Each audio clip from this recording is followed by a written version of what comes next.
Coucou tout le monde et bienvenue sur la chaîne des Philopotes. Et dans la vidéo d'aujourd'hui, nous verrons comment faire des rayures. Pour cela, vous aurez besoin de 2 pelotes de 50 grammes, d'une paire d'aiguilles de 3 mm, d'une paire de ciseaux et d'une aiguille à laine. Dans un premier temps, nous allons monter 25 mailles sur nos aiguilles. Nos 25 mailles montées, nous pouvons dorénavant attacher la seconde couleur à la première maille.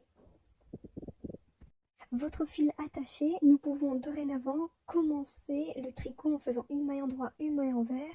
Donc par exemple pour moi, je vais commencer avec le rose et ensuite je continuerai avec la couleur grise.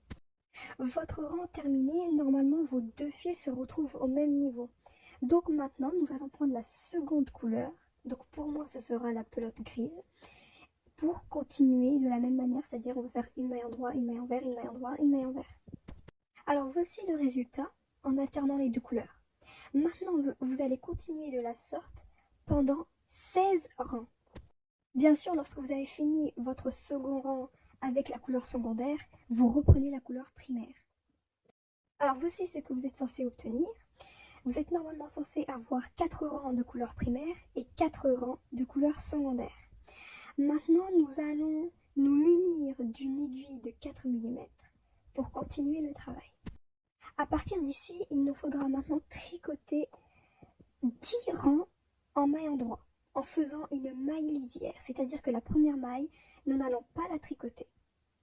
Votre premier rang en maille endroit terminé, n'oubliez pas d'utiliser l'autre couleur pour faire le second rang. Alors voici ce que vous êtes censé obtenir à l'avant et à l'arrière.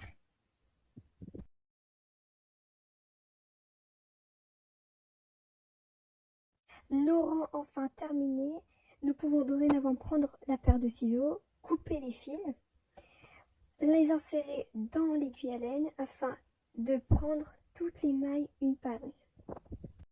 Les mailles enfin récupérées, vous pouvez resserrer le travail pour enfin faire les coutures sur le côté.